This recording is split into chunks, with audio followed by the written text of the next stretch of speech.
The question that I'm trying to answer in this experiment is, Some does background knowledge artificial of poison straws dart frogs affect that the I know snout is vent that one of the length of the species poison of dart poison dart frog? frogs were used by the Native Americans to poison their blow darts. This allowed the Native Americans to use their less lethal weapons to hunt down their food. Another thing that I learned about poison dart frog was that they have different skin colors depending on which island of Bocas del Toro they were on. Some research I have done on the poison dart frog, the strawberry poison dart frog in specific, is that the poison isn't on their skins. The poison is inside the organism.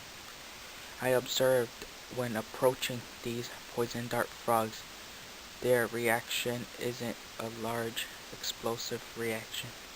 They don't jump quickly or further away from us. It takes slow and short hops.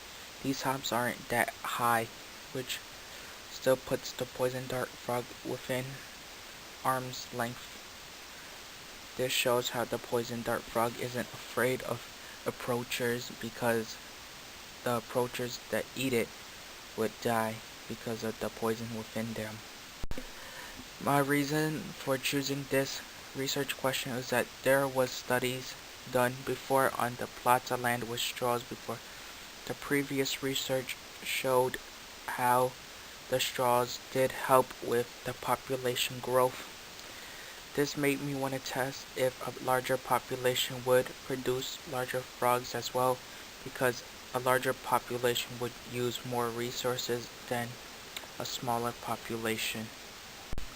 People should care about this research, because if a large population would use more resources than a smaller population, would they actually grow larger is what I was trying to figure out. This is something people should care about, because there's already a large population on Earth that uses a lot of resource. So would that allow us to grow more?